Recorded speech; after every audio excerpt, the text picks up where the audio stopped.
Frères et sœurs dans le Seigneur, nous vous disons merci d'avoir choisi de donner ce témoignage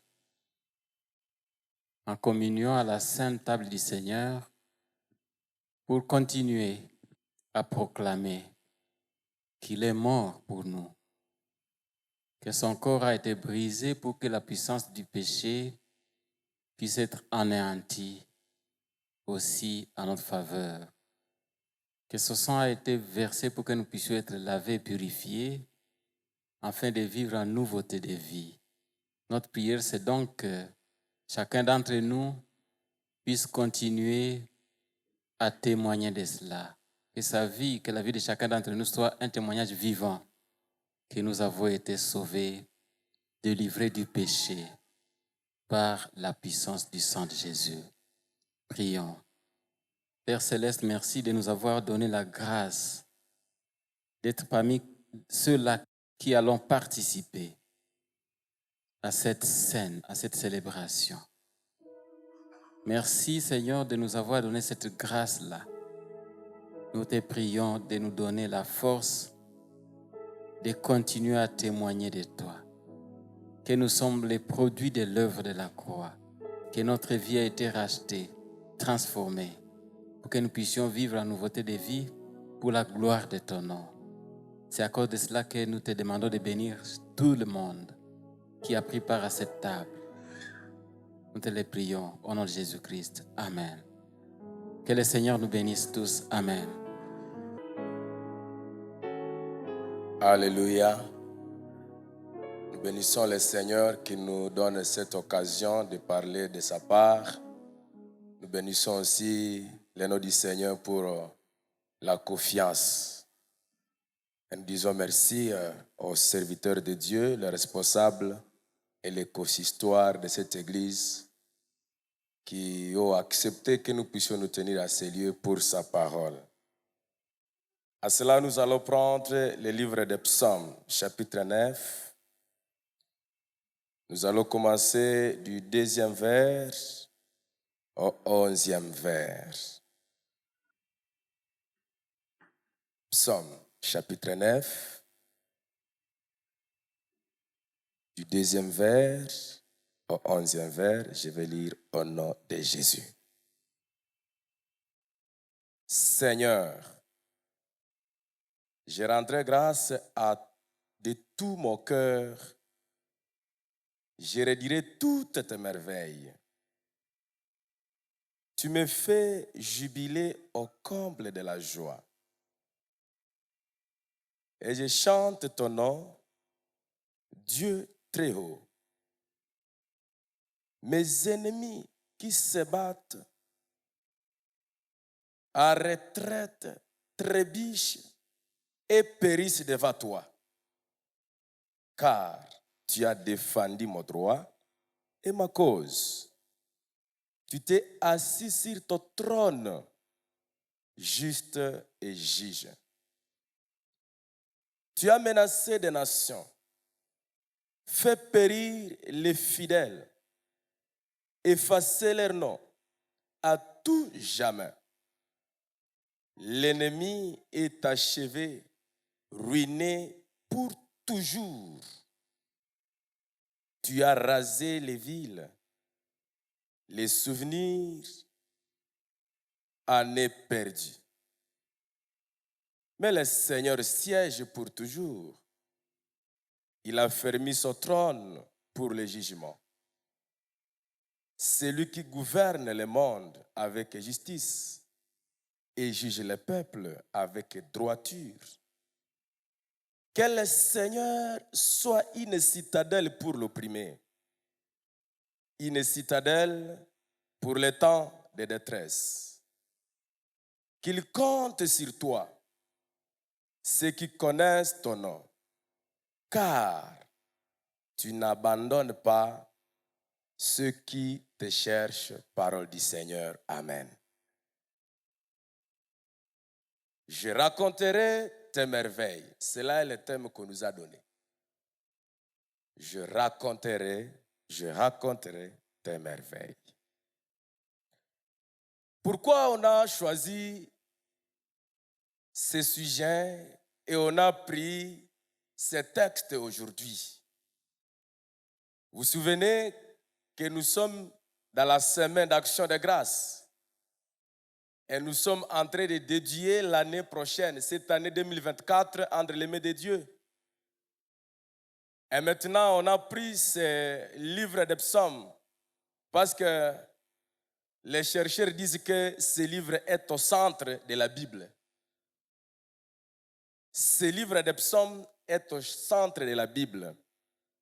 Ici, David et d'autres psalmistes évoquent avec honnêteté leurs véritables sentiments, ce qui reflète le dynamisme, la puissance et la capacité. Et quand ils veulent faire ça, c'était pour la transformation. Raison pour laquelle, si vous lisez très bien les psaumes, vous allez constater que ces psalmistes reconnaissent réellement leurs fautes. Ils arrivent quelque part, ils demandent pardon sincèrement à Dieu. Ces psalmistes expriment leurs doutes. S'ils doutent, ils vont l'exprimer. Ces psalmistes, ils expriment aussi la peur, la crainte. Ils disent, ici nous avons peur. Ceux-ci expriment aussi leur joie. C'est que ce qui est au fond du cœur de ces psalmistes, ils les expriment directement. Ils ne sont pas des hypocrites. C'est que la première des choses, dites à celui qui est à ton côté, ne sois pas hypocrite. Vous savez, il y a certaines personnes qui ne savent pas exprimer réellement ce qui est au fond du cœur. Il peut dire ceci, mais au fond du cœur, il y a autre chose. Mais celui qui a fait le psaume n'a pas fait allusion à tout ça. Lui a exprimé sincèrement ce qui était au fond de son cœur. Qu'est-ce qui empêche les gens à ne pas exprimer ce qui est au fond du cœur? Qu'est-ce qui amène aux gens à avoir peur d'exprimer ce qui est au fond du cœur? La première des choses, c'est l'orgueil. Et ce sentiment qui porte à se passer au-dessus des autres. Quelqu'un, il connaît, moi je suis le père de cette famille et je suis la tête de la maison. Dire que je vais demander pardon à ces petites affaires à mon épouse, non, je ne vais pas le faire. C'est l'orgueil. L'orgueil. Une maman qui dit non, c'est moi qui suis le poumon de cette famille. Je connais qui je suis. Un enfant ne peut pas m'intimider. Je suis le leader de cette équipe. Au fond du cœur, tu ressens que tu as péché contre quelqu'un. Et tu as pitié de cette personne. Mais venir dire pardonne-moi, est un sérieux problème. L'orgueil. L'orgueil nous amène à voir les fautes des autres, mais à ne pas voir nos fautes. L'autre a commis l'erreur, mais moi je suis saint. Et nous trouvons cela dans certaines familles, même à l'église, là qui a les enfants de Dieu. Celui-là a commis le péché, mais moi je suis saint. Raison pour laquelle Jésus, dans Luc chapitre 6, verset 42, Luc chapitre 6, verset 42, comment peux-tu dire à ton frère, frère, laisse-moi ôter la paille qui est dans ton œil, toi qui ne vois pas la poutre qui est dans le tien. Toi, tu vois seulement le problème des autres, mais ton problème, tu ne le vois pas. Pierre dit aussi, comme tu es orgueilleux, je voudrais te former que notre Dieu résiste aux orgueilleux. Mais il fait grâce aux humbles. Là, nous sommes dans Pierre chapitre 5, verset 5. L'orgueil. Tu es orgueilleux, tu as une difficulté d'exprimer les sentiments qui sont au fond de ton cœur.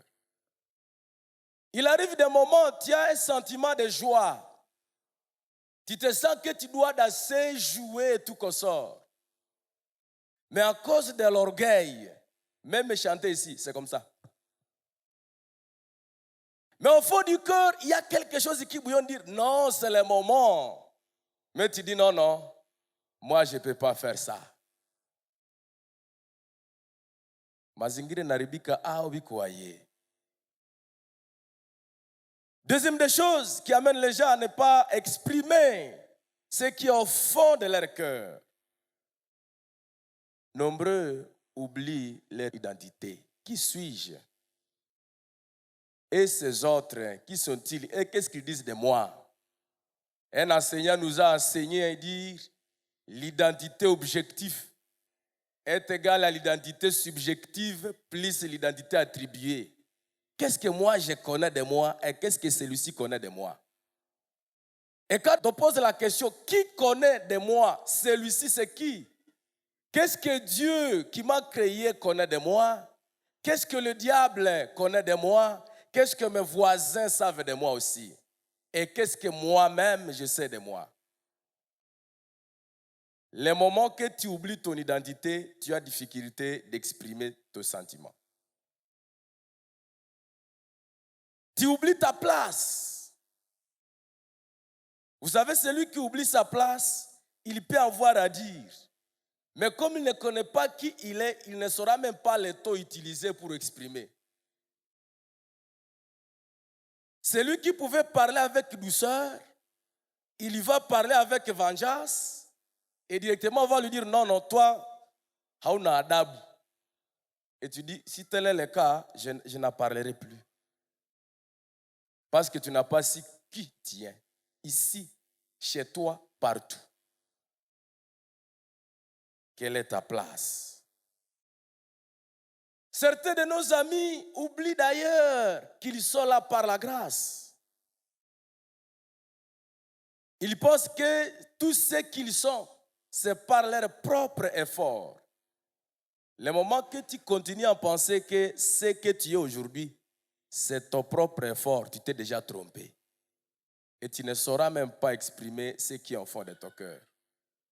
D'ailleurs, tu ne vas même pas reconnaître que le Seigneur a fait quelque chose pour toi. Parce que toi, tu es intelligent. Je voudrais dire à quelqu'un, notre vie que nous menons n'appartient pas aux intelligents. La vie que nous menons, ceux qui sont au foyer savent ça. Le foyer n'appartient pas aux intelligents. Mais le foyer appartient aux ignorants.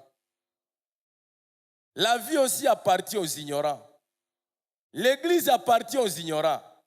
Parce qu'ils veulent toujours apprendre pour améliorer. Mais quand tu connais que tu es déjà au top, c'est fini pour toi. Et tu vas échouer. C'est l'autre qui a tort. Mais toi, tu n'as pas tort. Alléluia. Ce livre de psaumes est divisé à 3 grandes parties. Et ça parle de 3 choses. Ça parle des enfants, les psalmistes qui sont en train de faire appel à Dieu. Ils disent, Seigneur, aide-nous. Est-ce que quelqu'un qui est fort peut demander l'aide? Disons-nous la vérité. Je ressens à moi que je suis fort, mais je demande encore l'aide. C'est comme ça même au foyer. Le moment que Dieu a trouvé que ce type est faible, il faudrait qu'on l'amène à quelqu'un qui pourra l'aider. Ah oui, parce qu'on aide celui qui est abattu. Il faut qu'il soit renforcé. On complète la phrase qui est comment? Incomplète. Mais comment toi, papa, tu peux dire que tu es fort? Et pourquoi Dieu a voulu que cette femme soit là? Comment une maman peut dire qu'elle est forte? Si celui avec qui tu vis ne voit pas ton problème, c'est que réellement il n'a pas à faire là-bas. Mais le problème est que lorsqu'on voudrait te dire la vérité, tu dis non, non.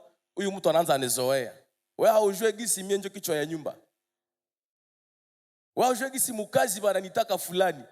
tu es directeur là-bas. À la maison, tu es époux, tu es femme. Et tu dois aider ton époux, ton épouse, tes enfants, tes frères et sœurs. Ces gens, ils expriment leur joie. Ils louent et ils adorent le Seigneur. Avant de passer à ce verset où nous avons lu, essayons de voir quoi retenir d'abord de ces livres des psaumes. Première des choses, apprenons à exprimer les sentiments que nous ressentons au fond de nos cœurs. Dites à celui qui est à ton côté, apprends à exprimer tes sentiments. Toi-même, tu vois que ça ne va pas, mais tu souffres là. Et nous avons constaté que certains chrétiens de Gomaville, il y a ceux qui peuvent passer nuit sans manger parce qu'ils ont peur d'exprimer les sentiments qui sont au fond du cœur. L'un jette à la poubelle et l'autre dort sans manger. Pourquoi? Parce qu'il n'a pas exprimé ses sentiments. Apprends à exprimer tes sentiments. La Bible est claire pour ça. La Bible dit, si quelqu'un parmi vous est-il dans la souffrance, qu'il fasse quoi? Qu'il prie. S'il est dans la joie, qu'il chante. S'il est malade, qu'il appelle les anciens de l'église. Il y a les gens qui souffrent ici, même informer à un ancien de l'église que je souffre, c'est un problème pour lui. Et après, tu dis, les anciens de l'église ne viennent pas prier pour nous.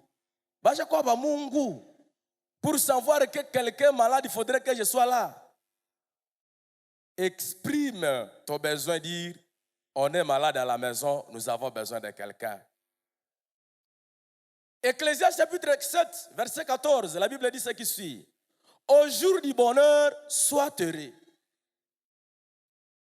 Et au jour du malheur, réfléchis. Il y a certaines personnes, on ne connaît pas si c'est le jour du bonheur ou c'est le jour du malheur. Il est toujours comme ça. Tunakosaka, Mungu ashaka mubariki au anateseka. Exprime tes sentiments. Chante une chanson. Et à ceux qui font le contraire, quand ça ne marche pas, maintenant on chante.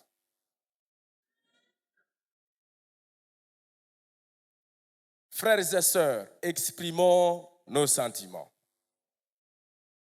Exprimons nos sentiments. Si tu ne parviens pas à réussir à exprimer tes sentiments, c'est que tu es hypocrite.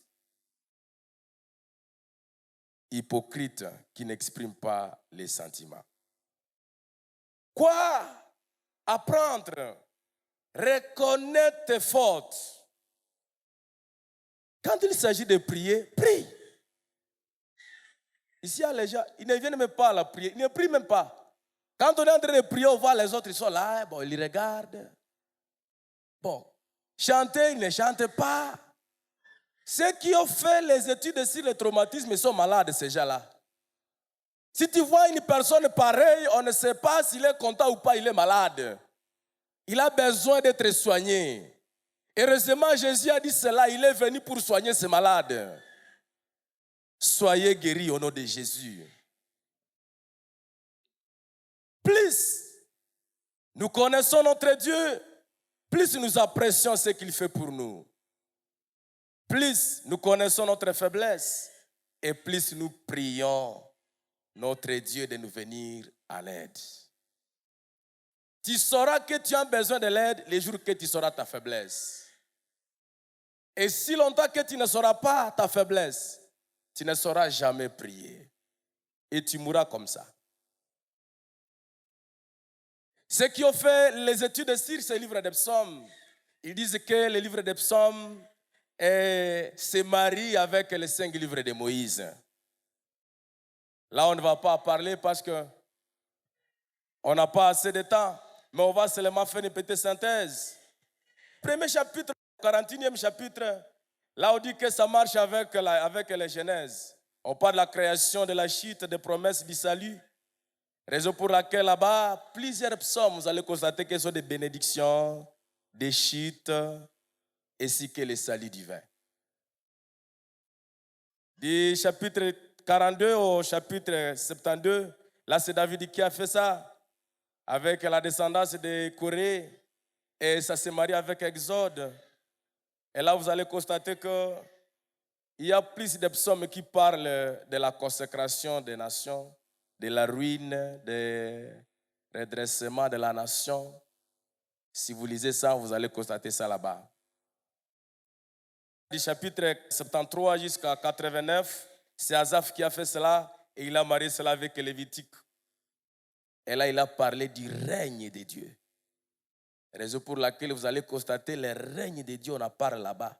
Et le moment que les enfants d'Israël partent à Sion, ils savent où ils partent et ce qu'ils vont faire là-bas, vous allez sentir que oui, ils sont venus se rencontrer avec Dieu. Mais il y a certaines personnes qui ne viennent ici à l'église, mais ne viennent pas se rencontrer avec leur Dieu. Raison pour laquelle vous constatez que quelqu'un, il pense que c'est nous qui sommes en train de le commander. Même donner son offrande. Bon, il ne sait pas s'il fait quoi là-bas. À lui, il n'a pas l'esprit de savoir qu'il est venu rencontrer Dieu. Il pense qu'il est venu à l'église. 90 à 106, ça c'est anonyme. Et là, vous constatez que les psaumes parlent de la relation entre le royaume de Dieu et les nations. La relation entre le royaume de Dieu et les nations. De 107 à 150, il s'agit de Deutéronome. Et là, vous constatez maintenant les chants de victoire, de louanges et de reconnaissance. Constatez, il y a les louanges, la puissance de Dieu, le pardon, la reconnaissance et la confiance à Dieu. Maintenant, ici là que nous avons lu, pendant 9 minutes, nous allons parler. Je chanterai les merveilles de Dieu. Avant d'y aller, je voudrais former à quelqu'un. Tu ne sauras jamais chanter les merveilles de Dieu si tu ne reconnais pas ces merveilles. Mais aussi, les merveilles de Dieu peuvent être trop différentes de ce que tu penses au fond de ton cœur. Parce qu'il peut faire quelque chose de beau, toi tu vois seulement le mal. Tu voudrais voyager, mais subitement la vie t'a laissé parce qu'il y aura un problème quelque part. Tu vas pleurer, tu ne chanteras pas les merveilles de Dieu.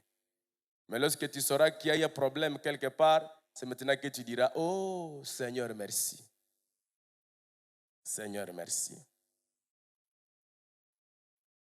Il faut avoir le cœur de Dieu pour savoir cela. Pourquoi cela? C'est maintenant là que la Bible dit ceci, je louerai l'Éternel de tout mon cœur. Je ferai la louange vraie, la louange qui sort de mon cœur. Parce que la Bible est claire pour ça, c'est de l'abondance du cœur que la bouche parle. Si tu sais et si tu veux savoir comment quelqu'un vit, écoute-lui seulement, ses réactions.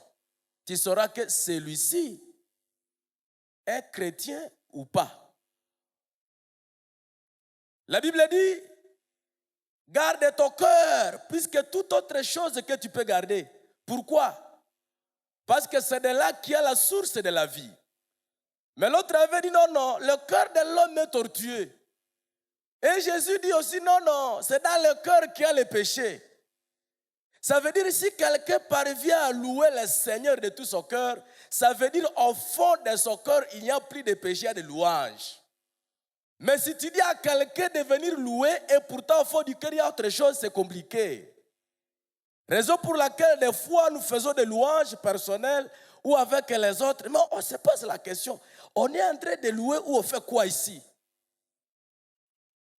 Les louanges doivent sortir de nos cœurs. Je chanterai pourquoi? Tu me fais jubiler au comble de ma joie. Donc si j'ai la joie, c'est à cause de Dieu.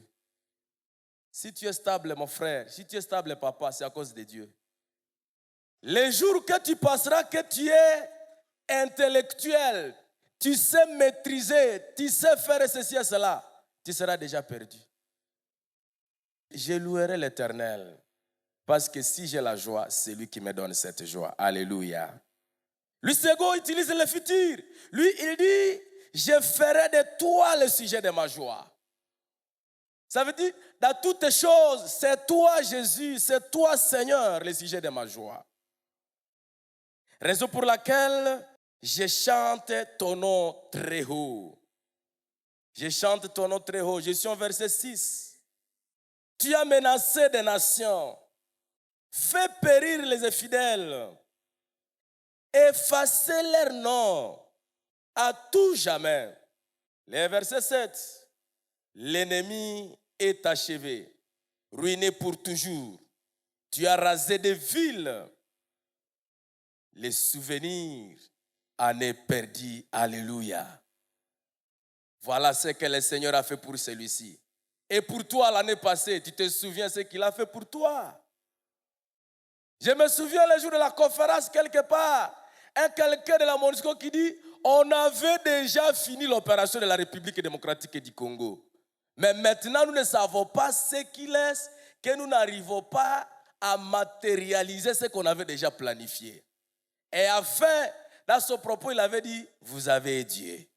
Continuez à prier ce Dieu. Qui se souvient de cette conférence? Aliel Pegel. Vous avez Dieu. Et nous, le Seigneur a fait des choses pour nous, Congolais. Il a fait des choses pour toi. Il y a maintenant ceux qui sont malades, ils vont mourir demain. Mais tu étais tombé aussi malade comme eux, tu n'étais pas mort. Il a fait quelque chose pour toi. Est-ce que tu peux l'acclamer? Tu vas célébrer ce Dieu parce que c'est lui qui te donne la santé, le souffle. Tout ce que tu es, c'est lui qui t'a donné ça. Si le Seigneur pouvait ouvrir tes yeux, voir ce qu'il a fait pour toi, je ne sais pas comment tu trouveras encore comment le louer. Je ne sais pas comment tu devrais te comporter encore. Tout ce qu'il fait pour toi, c'est beaucoup de choses. Je chanterai ce Dieu et je les louerai. Alors, au verset 8, il dit, mais le Seigneur siège pour toujours. Je voudrais former à quelqu'un, il a fait cela hier, il le fait aujourd'hui, mais il siège pour toujours. C'est qu'il va encore le faire. Ah oui? Mais ça demande quelque chose. Il dit que le Seigneur soit une citadelle pour les opprimés. Que le Seigneur soit une citadelle et refuge pour les opprimés. Tu es opprimé, tu as des problèmes. Ne va pas chez les gens, va chez le Seigneur. Parce qu'il siège et il voit ton problème. C'est lui qui a agi hier, il agit aujourd'hui. Il va agir pour toujours. Mais ça demande quelque chose. La Bible dit, si vous avez besoin de ce Dieu, et vous avez besoin que ce Dieu soit ton refuge, tu dois dire avec moi le psaume chapitre 28, verset 7. La Bible dit ce qui suit. L'Éternel est ma force, mon bouclier. À lui, mon cœur se confie. Je suis concouru. J'ai de l'allégresse dans le cœur. Je le loue par les chants. Et l'autre a dit, confie-toi à l'Éternel de tout ton cœur. Et ne t'appuie pas sur ta sagesse. Reconnais-le dans toutes tes voies et il va aplanir tes sentiers. La Bible dit, si réellement vous vous abandonnez, vous vous approchez à ce Dieu, lui siège toujours. Je me souviens de ce qui s'est passé sur WhatsApp. Un enfant qui demande l'avion à quelle grandeur? Ça, c'est dans WhatsApp. Et papa dit, ok, allons à l'aéroport. Lorsque l'enfant a vu l'avion trop loin, il a dit, c'est trop petit. À l'aéroport, il a dit, c'est trop.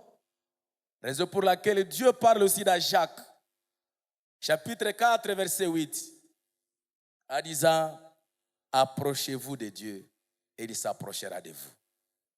Ah, ça, je voudrais que tu le répètes aussi à l'autre. Approche-toi de Dieu et il s'approchera de toi. Ah oui, répète encore ça. Approche-toi de Dieu et il s'approchera de toi. Parce qu'aujourd'hui, nous avons un sérieux problème. Les gens s'approchent de nous et des autres au lieu de s'approcher de Dieu. Bo mimi niko na mwenye ananiombeaka ule kabisa akasema na ni vile. Ndio mwenye anakuendeaka kwa Mungu. Approche-toi de Dieu, il va s'approcher de toi. Et il va te montrer tout ce qu'il est en train de prévoir pour toi. Et tu n'auras plus besoin d'un prophète pour te dire autre chose. Tu seras prophète de toi-même. Aussi longtemps que tu seras en train de t'approcher de Dieu, il s'approchera de toi. Reconnais, mon frère, ma soeur, mon père, ma mère, que nous dépendons de Dieu totalement. S'il veut, même aujourd'hui, nous allons. Même si nous avons bien prié, s'il dit c'est la fin, Katsongo, je m'avais. Parce que ma vie est entre ses mains.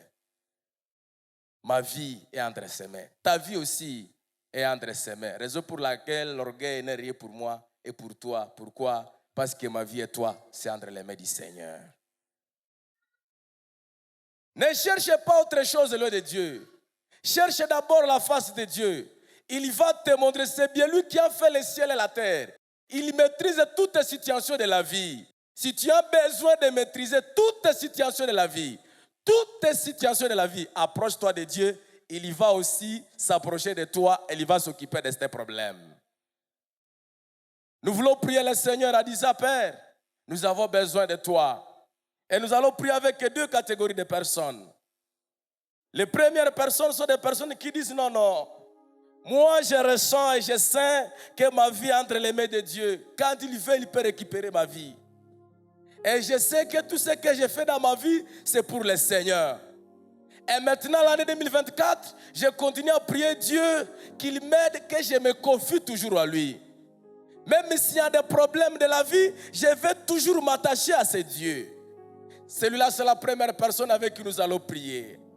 La deuxième personne, c'est une personne qui dit, oui, c'est vrai, je me confie à Dieu. Mais quand ça ne va pas, j'ai toujours des doutes. Tu exprimes réellement ce qui est au fond de ton cœur. J'ai toujours des doutes, je me demande, est-ce qu'il est avec moi? Mais aujourd'hui, je renouvelle encore mon engagement de la confiance à Dieu. Je renouvelle. Et tout ce que je fais, tout ce que j'entreprends, j'abandonne entre les mains du Seigneur. Ce sont les deux personnes avec qui nous allons prier. Mais moi et toi, nous allons prier pour ces gens. Raison pour laquelle nous allons tenir debout tous. Nasema asante kwa Mungu wangu. Nasema asante kwa wema wako. Kwa maana fadhili zako zadumu milele na milele. Amina. Nasema asante. Haleluya. Kwa Mungu wangu. Nasema asante kwa wema wako.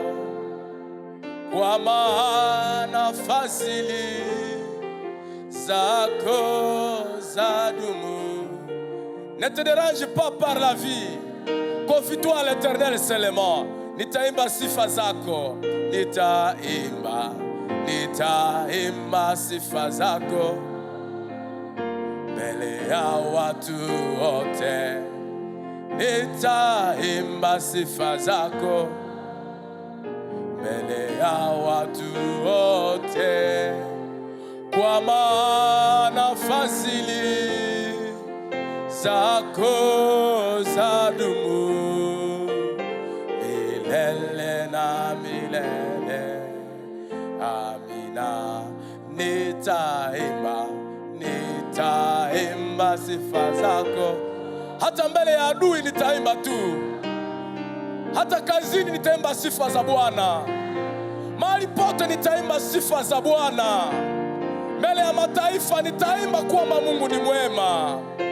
Kwa maana fadhili zako zadumu milele na milele. Amina. Kwa maana fadhili zako zadumu milele na milele. Est-ce que tu peux commencer maintenant à prier ou à remercier le Seigneur pour ce qu'il a fait pour toi? Est-ce que tu peux exprimer les sentiments que tu ressens au fond de ton cœur à cause de la personne qui a besoin de la présence de Dieu aussi toute la vie? Est-ce que tu peux encore exprimer, toi qui es en difficulté, tu ne sais pas ce qui ne marche pas? Confie-toi à l'Éternel, abandonne tes projets à Dieu. La Bible dit, venez à moi, vous tous qui êtes chargés, fatigués, je vous donnerai des repos. Mais il a encore besoin que tu puisses encore venir remercier le Seigneur de tout ce qu'il a fait pour toi. Raison pour laquelle même les offrandes que tu donnes, tu ne veux que dire merci pour ce qu'il a fait pour toi. Tu ne veux que dire seulement merci. Parce que ce Dieu fait des choses pour nous. Ce que nous sommes aujourd'hui, il connaît. Même si nous sommes en difficulté, reconnais une chose, qu'à chaque crise, il y a une opportunité. Parce que la Bible déclare que tu ne peux jamais être dans une tentation et manquer ou passer la porte de sortie. Raison pour laquelle le problème dans lequel tu es, il y a une porte de sortie. Est-ce que tu peux recommander ce problème aussi à Dieu en disant, Seigneur, je me confie à toi pour ce problème. Seigneur, je me confie à toi pour mes problèmes. J'ai besoin que toi seul tu me diriges toute ma vie. J'ai besoin que tu sois glorifié. Le moment que tu reconnaîtras cela, tu feras tout comme pour le Seigneur. Tu as les enfants à la maison, tu vas les soigner comme pour le Seigneur. Tu fais les travaux d'autrui, tu vas les faire comme pour le Seigneur. Parce qu'il est le Dieu qui te donne la vie. Il est le Dieu qui te connaît. Il est le Dieu qui marche avec toi. Il est le Dieu, c'est lui qui travaille avec nous dans toutes les circonstances de la vie. Nous allons appeler le représentant légal suppléant. Il va prier pour nous, que le Seigneur nous aide et que nous mourrons en nous confiant à Dieu et Dieu seul toute notre vie. Dieu notre Père, nous sommes devant toi à ce moment pour te dire merci parce que à chaque instant, tu as un message à dire à ton peuple. Il est vrai que nous traversons un moment difficile, mais notre vie est guidée par toi. Nous ne vivons pas pour nous-mêmes, mais c'est pour toi, Seigneur notre Dieu. C'est avec toi, avec la puissance qui vient de toi que nous pouvons respirer. Te disons merci de la présence de chacun de nous en ces lieux. Personne n'a fourni aucun effort pour qu'il soit ici, mais tu as voulu que nous puissions être dans ta présence. Nous te disons merci. Merci pour ta parole que nous venons de recevoir. Il nous demande d'être reconnaissants et d'exprimer notre reconnaissance à toi à chaque instant. Seigneur, tu nous donnes la paix, ce n'est pas comme le monde l'accorde. C'est la paix qui vient du Saint-Esprit, qui inonde nos cœurs. Et nous pouvons te louer, te chanter, t'adorer, parce que tu accomplis de merveilles dans la vie de chacun. Laisse que, Seigneur, nous puissions reconnaître ton œuvre dans notre vie et que nous puissions nous en réjouir à chaque instant. Bénis chacun de nous, Seigneur, bénis cette assemblée qui a suivi ta parole et laisse que nous puissions la vivre dans toutes les circonstances de notre vie. Laisse que nous puissions, Seigneur, manifester notre joie à toi, Seigneur, parce que c'est toi qui es la source de notre allégresse. À côté de toi, il n'y a rien. C'est pourquoi nous voulons recommander l'assemblée entre tes mains, chacun de nous, chacune d'entre nous, Seigneur, afin que nous puissions voir ta puissance, ta gloire à chaque instant, tous les jours de notre vie. Bénis ton messager, bénis toute l'assemblée, bénis ta parole dans nos cœurs, afin que nous puissions être guidés par elle. Gloire à toi, Seigneur, parce que Tu parles au milieu de ton peuple